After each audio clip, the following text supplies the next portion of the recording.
Okay, Pawan Kalyan గారికి రీసెంట్గా ఎవరో గుర్తు తెలియని వ్యక్తులు ఫోన్ చేసి చంపేస్తామని చెప్పి బెదిరింపు కాల్ చేస్తున్నారంట. ఒక పవన్ కళ్యాణ్ అభిమానిగా ఏం చెప్తారు మేడం? పవన్ కళ్యాణ్ అభిమానిగా అంటే ఆయన ఇంటికి కూడా వీకలేరు. పవన్ కళ్యాణ్ ఇంటికి కూడా వీకలేడని చెప్తాం. ఎందుకు చెప్తామంటే ఆయన మంచి పనులు చేస్తాడు, చెడ్డ పనులు చేయాల. చెడ్డ పనులు చేస్తే మృత్యువు కూడా ఎదురవుతుంది. వాడికి కూడా ఏదో అందుబాటులో జరుగుతాడు, చంపేవాడికి కూడా. ఆయన చంపాలని ఆలోచన వచ్చిన వాడే సస్తాడు. అంతేనా? గ్యారంటీగా సస్తాడు వాడు. ఎందుకంటే పవన్ కళ్యాణ్ జోలికి వస్తే ఆయన మంచి పనులు చేయాలని వచ్చినాడు రాజకీయాల్లోకి. ఆయన డబ్బు సంపాదించుకోవాలని కాదు, ఈయన చంపాలని వీళ్ళు ఇంత తాపాత్ర పెడతారు, వీళ్ళే పోతారనమాట. అంటే ఇంటికి కూడా వీగలేరు. అంటే అంత స్ట్రిక్ట్ గా ఉన్నందుకే ఆయనకు బెదిరింపు కాల్స్ వస్తున్నాయి అంటారా? నిజాయితీగా పనిచేస్తున్నందుకేనా? అంతే కదా మరి. ఆయన నిజాయితీగా పని చేస్తున్నాడని కాదు, మంచి పేరు వస్తుంది. సీఎం అయిపోవచ్చు, లేకపోతే ప్రధానమంత్రి అయినా అయిపోవచ్చు. లేపేస్తే ఓ పని అయిపోతుంది. కానీ మొండమోపి మాటలు అనమాట, మొండమోపి ఆలోచనలు, మాటలు కాదు ఆలోచనలు. ఇట్లాంటి పాడు పనులు చేసే వాళ్ళకి దేవుడే శిక్ష వేస్తాడు. పవన్ కళ్యాణ్ జోలికి వస్తే సర్వనాశనం అయిపోతారు, ఊడ్చుకొని పోతారు. వాళ్ళు ఎంటుకు కూడా వేగలేరు. అవి ఆలోచన వచ్చిన వాళ్ళు సస్తారు. పవన్ కళ్యాణ్ గారు అంటే మీకు అంత అభిమానం ఎందుకని? పవన్ కళ్యాణ్ మంచి పనులు చేస్తాడు కదా, వ్యక్తిగతంగా మంచివాడని నేను ఎప్పుడు చెప్తున్నా కదా. అందుకే పవన్ కళ్యాణ్ అంటే మాకు అభిమానము. పవన్ కళ్యాణ్ గారు అంటే మాకు ఒక మంచి ఆలోచన ఉంది. మాకు మంచి పనులు చేస్తాడు, ప్రజలకు మంచి చేస్తాడని. అంటే ప్రజల్లో వ్యతిరేకత స్టార్ట్ అయింది అంటున్నారు, మీకు ఎలా అనిపించింది? వ్యతిరేకత ఎందుకైతుంది? ఎందుకు ఆయన మంచి పనులు చేసినాడనా? రియల్ గా సీఎం పదవిలో ఉండి ఆయన పోయి రైస్ పట్టుకున్నాడనా? ఎందుకు పట్టుకున్నాడు? ఆయన చేసి చూపించినాడు. ఇంకొకరు కూడా సీఎం ఎట్లా పని చేయాలో చూపించినాడు. లంచాలు కానీ, ఇట్లా దుర్మార్గాలు కానీ, ఇట్లా స్మగ్లింగ్లు కానీ పట్టేస్తున్నాడు. రియల్ హీరో లాగా, సినిమాలో హీరో లాగా కాదు, రియల్ హీరో లాగా వచ్చినాడు. ఇప్పుడు ఏంది వీళ్ళ బాధ? సంపల్లా వీళ్ళే పోతారు. ఆయన ఇంటికి కూడా వీకలేరు.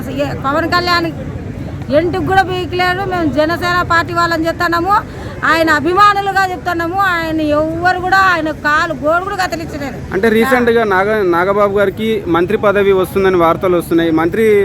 నాగబాబు గారు మంత్రి అయితే ఎలా ఉంటది అంటారు?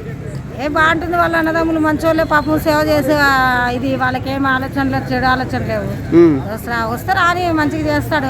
అందరూ అన్నదమ్ములు అంతే కదా, మంచి వాళ్ళు కదా, మంచి కుటుంబము. ఓకే, ఒక్క మాటలో పవన్ కళ్యాణ్ గారి గురించి ఏం చెప్తారు?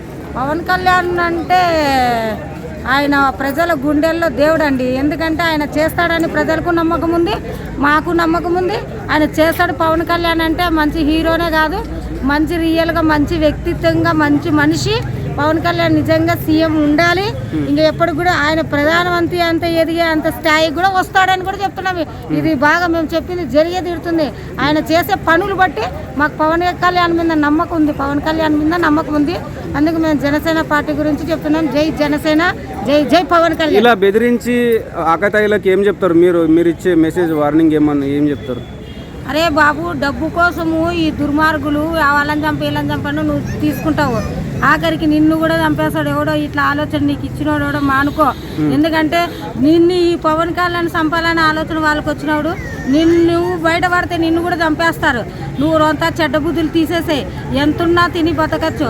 కానీ మనస్సాక్షి లేకోకుండా నువ్వు ఇట్లా చెడ్డ పనులు చేసి నిద్రపోగలుగుతావా? ఇలాంటి ఆలోచనలు ఎవరికి వచ్చినాయో, మీకు ఎవరు చెప్పినారో, ఎవరు ఇలాంటి ఆలోచనలు వచ్చినాయో మానుకొని మంచి ఆలోచన చేసుకోండి. ప్రజలకు మంచి పనులు చేయండి.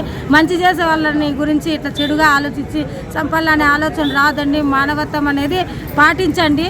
మనుషులు రాజకీయంగా కాదు, మానవత్వంగా పాటించండి. ప్రజలకు మంచి చేయండి. కానీ ఇట్లా పాడు పనులు చేయొద్దండి. పవన్ కళ్యాణే కాదు, ఎవరినన్నా కానీ చంపడానికి ఏం అర్హతలు ఉన్నాయి, చావడానికి మనకి ఏం అర్హతలు ఉన్నాయి? భగవంతుని అర్హత.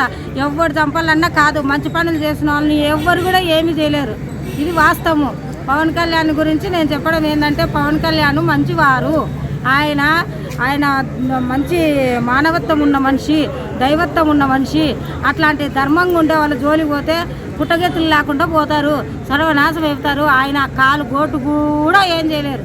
పవన్ కళ్యాణ్ గోటు కూడా. Okay madam, thank you.